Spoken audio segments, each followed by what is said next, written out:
அனைவருக்கும் வணக்கம். நாம் இன்னைக்கு என்ன பார்க்க போகிறோம் அப்படின்னா, 1000 கண்ணுடையாள் அப்படின்னு சமயபுரத்து மாரியம்மனை சொல்லுவாங்க.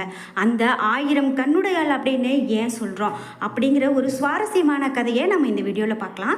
அதற்கு முன்னாடி நாம் இப்போது சமயபுரத்து மாரியம்மனுடைய அந்த அழகிய தீபாராதனை காட்சியை பார்த்துட்ருக்கோம். சிவப்பு மேனியை கொண்டு அந்த அம்மன் அங்கு அமர்ந்திருக்க பக்தர்கள் பரவசத்தோடு அந்த அம்மனை போற்றி என்ற வாசகத்தை சொல்லிட்டு அந்த அம்மனை வழிபாடு செய்யக்கூடிய ஒரு அற்புதமான காட்சியை பார்க்குறோம். இந்த காட்சி நமக்கு மெய்சிலிர்ப்பை ஏற்படுத்தும் வகையில் இருக்குது அப்படின்னு சொல்லலாம்.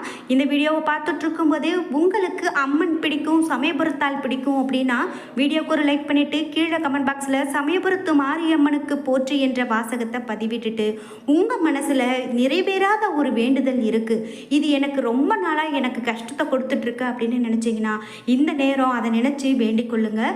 கண்டிப்பாக கீழே கமெண்ட் பாக்ஸில் உங்களுடைய பதிவுகளை, உங்களுடைய கருத்துக்களை பதிவிடுங்க. கண்டிப்பாக அந்த அம்மனுடைய அருள் நம்ம எல்லோருக்கும் இருக்கும் அப்படின்னு சொல்லலாம். தற்போது ஆடி மாதம். இந்த ஆடி மாதம் அப்படின்னு சொல்கிறதால எல்லா அம்மன் கோவிலுமே திருவிழா காலம் தான் அப்படின்னு சொல்லலாம். அந்த வகையில் எல்லா மாரியம்மனுக்கும் தலைமை பிடமாக சொல்லக்கூடிய இந்த சமயபுரத்து மாரியம்மனை பற்றி இந்த நேரத்தில் நம்ம தெரிஞ்சுக்கிறது ரொம்பவே முக்கியம். இந்த அம்மன் நிகழ்த்திய அதிசயங்கள் அப்படின்னு நிறைய கதைகளை நாம் கேள்விப்பட்டிருக்கோங்க. இந்த வீடியோவிலையும் அப்படி தான் ஒரு சுவாரஸ்யமான விஷயத்தை நம்ம கேள்வி பார்க்க போகிறோம். இந்த வீடியோ உங்களுக்கு மிகவும் பயனுள்ளதாகவும் சுவாரஸ்யமானதாகவும் அமையும் அப்படின்னு நம்புகிறேன்.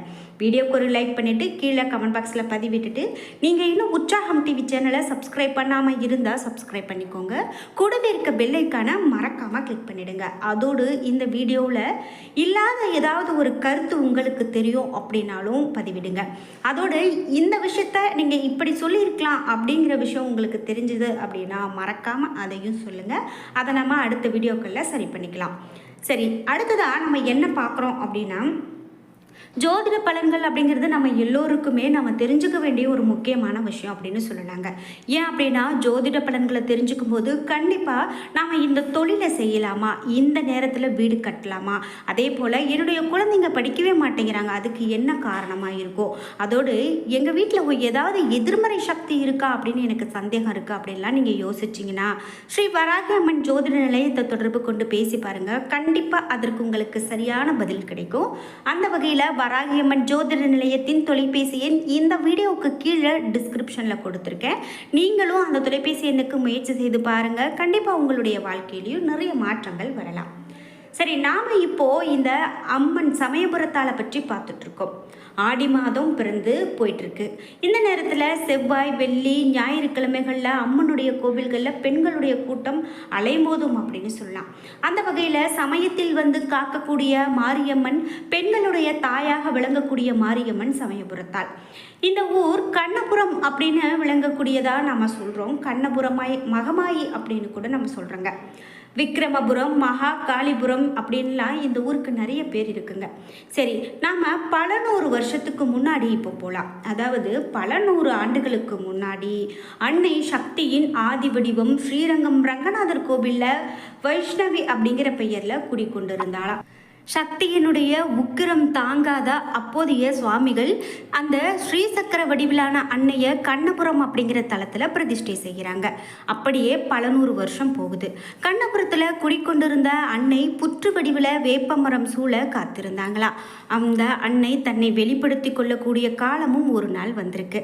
அதாவது தென்பாண்டி நாட்டில் திருமணம் முடித்து கொண்ட தம்பதி இருவர் தங்களுடைய உறவுகளோட காவிரியை தாண்டி வந்து கொண்டிருக்காங்க. மாலை நேரம் நெருங்கிட்டு இருக்கு. அப்போது இருட்டுவதுக்குள்ள அந்த அடுத்த ஊரை நம்ம அடைந்துடணும் அப்படின்னு சொல்லி வேகமாக நடந்து போயிட்டுருக்காங்க. முதியவர்களும் குழந்தைகளும் மட்டும் மூடப்பட்ட வண்டியில் பயணம் செய்துட்டு போயிட்டுருக்காங்க. இருள் சூழ தொடங்கி இருக்கு. அப்போது அடர்ந்த ஒரு காடு. அந்த காட்டுக்குள்ளே தீப்பந்தத்தோட உதவியின் மேற்கொண்டு அவங்க அந்த பயணத்தை மேற்கொண்டு போயிட்டுருக்காங்க. அந்த நேரத்தில் பெரும் கூட்டம், அதாவது திருடர்களுடைய கூட்டம் வந்து அவர்களை வழிமறைக்கிறாங்க. அப்போது திடீரென தாக்குதல் நடத்துகிறாங்க. பொண்ணையும் பொருளையும் அவங்க எடுத்துகிட்டு போகிறாங்க. அப்போது அங்கே இருக்கிற மூவர் கொல்லப்படுறாங்க. புது மாப்பிள்ளை உள்ளிட்ட 3 பேரா அந்த திருடர்கள் அவங்கள பிடிச்சிட்டு போகிறாங்க. அந்த தாக்குதல் நடந்து கொண்டிருந்த வேளையில் மானம் காக்க வேண்டி மணமகளும் அவங்க கூடயே தோழி ஒருத்தியும் அங்கிருந்து தப்பி காட்டுக்குள்ளே மறைஞ்சு போகிறாங்க. இடையில் தோழியும் பழி மாறி போகிறா. அதாவது மணப்பெண் தனியாக இருக்கா. அப்போது அந்த காட்டுக்குள்ளே அழுதுபடியே ஒரு இடத்துல அந்த மணப்பெண் உட்காந்து அழுதுட்ருக்கா. வெகு தூரத்தில் ஒரு வெளிச்சம் ஒன்று மினுக்கிட்டு அந்த பொண்ணுக்கு தெரியுதுங்க. அதை நோக்கி அந்த பொண்ணும் நடந்து போகிறா. காட்டுக்குள்ளே நினச்சி பாருங்க, ஒரு பெண், புது மணப்பெண் தனியாக இருக்கா இரவு நேரத்தில். அப்போது வெகு தூரத்தில் ஒரு வெளிச்சம் ஒன்று தெரியுது. அது சமயபுரத்தால் என்னும் மகமாயி குடிக்கொண்டிருந்த இடம். அந்த இடத்தை அடைந்ததுமே மணப்பெண் தன்னை மீறி வெடித்து அழுகிறா. நான் இப்படி மாட்டிக்கிட்டேன் அப்படின்னு சொல்லி அழுகிறான். அப்போது அம்மா, என்னுடைய குல தேவியே, இது நியாயமா? காலையில் ஏறிய இந்த திருமாங்கல்யம் இரவுக்குள்ளாகவே இறங்கிவிட போகிறது. என்னுடைய உறவுகளும் சுற்றங்களும் என்னை விட்டுட்டு போயிட்டாங்களே. காலமெல்லாம் உன்னை நம்பி இருந்த என்னை இப்படி நீ கைவிட்டுட்டியே அப்படின்னு சொல்லி அந்த பொண்ணு அந்த சமயபுரத்தாள் சன்னதியை பார்த்து அழுகிறான். 1000 கண்ணுடையாள் என்று உன்னை சொல்கிறாங்களே, இதில் ஒரு கண் கூடவா என்ன பார்க்கல, எனக்காக ஒரு கண் கூடவா திறக்கல அப்படின்னு சொல்லி அந்த பெண் அழுகிறா. அத்தனை கண்ணும் உனக்கு அழிந்து போனதா? தெய்வம் அப்படின்னு உன்னை நம்பியவர்கள், அவர்களுக்கு நீ காட்டக்கூடிய நியாயம் இதுதானா அப்படின்னு சொல்லி அந்த பொண்ணு அழுகிறா. இன்று இரவுக்குள்ளே எனக்கு நியாயம் கிடைக்கல அப்படின்னா, என்னுடைய உறவுகள் வந்து சேரலை அப்படின்னா, இதோ நீ குடிக்கொண்டிருக்கக்கூடிய இதே மரத்தில் நான் தூக்கிட்டு சாவேன் என்று சொல்கிறா. என்னுடைய சாவுக்கு காரணம் நீயே என்று மண்ணில் எழுதி வைத்துவிட்டு செத்து போவேன் என்று சொல்கிறா. இது உன் மீது ஆணை அப்படின்னும், என்னுடைய திருமாங்கல்யம் மீது ஆணை அப்படின்னு சொல்லியும் அந்த பொண்ணு சத்தமிட்டு சபதமிட்டு அழுகிறா மணப்பெண்.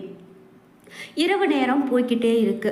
நள்ளிரவில் தனித்து அந்த மரத்தடியை அமர்ந்திருக்கிறா அந்த மணப்பெண். ஓடி வந்த களைப்பும் சோகமும் அவகிட்ட ரொம்பவே இருக்கு. அப்படியே தூங்கி போறா. கொஞ்ச நேரம் தூங்குறா. அப்போ வலுக்கட்டாயமாக முழித்து பார்க்குறா. தொலைவில் ஒரு சலங்கல் சத்தம் கேட்குது. அதாவது ஒரு சலங்க சத்தம் கேட்டோன்னே ஒரு மத்திய வயசு இருக்கக்கூடிய ஒரு பெண் இந்த மணப்பெண்ணை நோக்கி நடந்து வரக்கூடிய காட்சியை பார்க்குறா. புதிதாக வந்த அந்த பெண்ணினுடைய அழகும் தேஜஸும் அந்த மணமகளை ரொம்பவே கவனம் கொள்ள செய்யுது. நீ யாரம்மா அப்படின்னு அந்த பெண் இந்த மணமகளை கேட்குறா. அப்போது எல்லா கதையும் இந்த மணமகள் சொல்கிறா. எந்த உணர்வுமின்றி அந்த கதையை கேட்டால் அந்த மஞ்சள் புடவைக்காரி, நிச்சயம் உனக்கு நீதி கிடைக்கும், கவலைப்படாத அப்படின்னு சொல்லிட்டு, எனக்கு தலையெல்லாம் ரொம்ப அரிக்குதுமா, கொஞ்சம் நீ தலையை பார்த்து விடுறியா அப்படின்னு சொல்லி அந்த பெண் மணப்பெண் கிட்ட கேட்குறாங்க. எந்த காலத்திலும் பெண்களுக்கு தலை பார்த்து விடுவது அப்படிங்கிறது விருப்பமான செயல் அப்படின்னு சொல்கிறாங்க. இதனால் மணப்பெண்ணோ அந்த பெண்ணினுடைய தலையை பிரித்து பார்க்க தொடங்குறான். அவ்வளவுதான், அலறி விடுகிறாள் அந்த மணப்பெண். ஏன் அலறுகிறா அப்படின்னு கேட்டால், அந்த மஞ்சள் புடவைக்காரியினுடைய ரோம கால்கள் ஒவ்வொன்றிலும் ஒரு கண் விழுத்து பார்த்து கொண்டிருக்கிறது. இதை நமக்கு கேட்கும் போதே அந்த இடத்துல ரொம்பவே நமக்கு மெய் சிலிர்ப்பை ஏற்படுத்தும் வகையில், ரொம்பவே ஒரு ஆச்சரியத்தை ஏற்படுத்தும் வகையில் இந்த வரிகள் இருக்குது அப்படின்னு சொல்லலாங்க. அதாவது, என்னுடைய தலையில் அரிக்குது, என்னை பார்த்து விடு அப்படின்னு சொல்லி அந்த பெண் சொல்கிறா. அதற்கு இந்த மணப்பெண் அந்த பெண்ணினுடைய தலையை விரிச்சு பார்க்குறா. பார்க்கும்போது ஒவ்வொரு ரோம கால்கள்லையும் ஒவ்வொரு கண்கள் விழித்து பார்த்து கொண்டிருக்கிறது இந்த பெண்ணை. தாயே என்று அவள் கதறி அழுகிறாள். அந்த பெண் கதறி அழுததும், எனக்கா கண் அழிந்து விட்டது என்கிறார். நான் 1000 கண்களை படைத்தவள், 1000 கண்களை உடையவள். அதனால தான் இந்த இடமே கண்ணபுரம் என்று அழைக்கப்படுகிறது என்றும், உனக்காக நீதி காலையில் கிடைக்கும் போ அப்படின்னு சொல்லி, பொறுத்திரு என்று சொல்லி, நான் நீதியை வழங்குவதில் எத்தனை பெரிய நீதிபதி என்று நீயே எனக்கு சாட்சியாவை என்று கூறிய அந்த மஞ்சள் புடவைக்காரி மகமாயாக மாறி அம்மனாக உருமாறி மறைந்து போறாங்க. அதற்கு பிறகு இதை பார்த்து கொண்டிருந்த அந்த மணமகளோ வெளவெளுத்து போய் அம்மனை கண்ட அதிர்ச்சியில மயங்கி கீழே விழுகிறார். இதற்கு மேலே பொழுதும் விடியுது. விஜயநகர ஆட்சியை சேர்ந்த காவலர்கள் பல பேர் அந்த கல்வர்களை, அதாவது அந்த திருடர்களை அவர்கள் கடத்தி கொண்டு போன சிலரையும் கூட்டிட்டு அங்கே வர்றாங்க. இறந்து போன மூவர் தவிர அந்த பெண்ணினுடைய உறவுகள் எல்லாம் அவளை கண்டு அணைத்து கொண்டு அழுது அவள்கிட்ட சேர்றாங்க. அந்த திருடர்களுக்கு தண்டனையும் கிடைக்குது. மணமகளுக்கும் திரும்பவும் ஒரு இனிமையான வாழ்வு கிடைக்குது. எல்லாம் இந்த சமயபுரத்தாளுடைய பேரொருளின் விளைவாக நடக்குது. அந்த பெண் தன்னாலான பெரும் உதவியை கண்ணபுரத்து ஆலயத்திற்கு பிறகு கொடுக்கிறார். விஜயநகர ஆட்சியில கோயில் சிறிதாக கட்டப்பட்டிருக்கு. பிறகு கிபி 1804 விஜயரங்க சொக்கநாத நாயகர் மன்னரால இந்த ஆலயம், தற்போது இருக்கக்கூடிய இந்த ஆலயம் எழுப்பப்படுது. அன்றிலிருந்து இன்று வர ஆயிரம் கண்கள் கொண்ட மகமாயி எல்லோரையும் கவனித்து ஆட்சி செய்யும் தாயாக விளங்குகிறாள் என்று சொன்னால் அது மிகையாகாது. இப்படித்தாங்க அந்த மகமாயி ஒவ்வொருவருடைய வாழ்க்கையிலையும் ஒவ்வொரு அதிசயத்தை ஏற்படுத்துகிறாங்க அப்படின்னு சொன்னால் அது மிகையாகாதுங்க. என்னங்க, இந்த கதையில் நாம் சமயபுரத்து மாரியம்மன் தன்னுடைய 1000 கண்களையும் திறந்து அந்த பெண்ணிற்கு நீதி வழங்கியதை பார்த்தோம். இந்த கதையை கேட்கும்போது உங்களுக்கு என்னென்னலாம் தோணுச்சு, எப்படி இருந்துச்சு, இதனால் நம்ம தெரிஞ்சுக்க வேண்டியது என்ன அப்படிங்கிற உங்களுடைய கருத்துக்கள் எல்லாம் கீழே கமெண்ட் பாக்ஸில் பதிவிடுங்க. என்றைக்குமே அந்த 1000 கண்ணுடையால் நமக்கு ஒரு கண் திறந்து நம்மை காப்பாள் என்பதை நாம் இதிலிருந்து புரிஞ்சுக்க முடியுது. இந்த வீடியோ உங்களுக்கு பிடிச்சிருந்தா லைக் பண்ணுங்க, ஷேர் பண்ணுங்க, கமெண்ட் பண்ணுங்க. நீங்க இன்னும் உற்சாகம் டிவி சேனலை சப்ஸ்கிரைப் பண்ணாம இருந்தா சப்ஸ்கிரைப் பண்ணிக்கோங்க. கூடவே இருக்க பெல் ஐகானை மறக்காம கிளிக் பண்ணிருங்க. நன்றி வியூவர்ஸ்.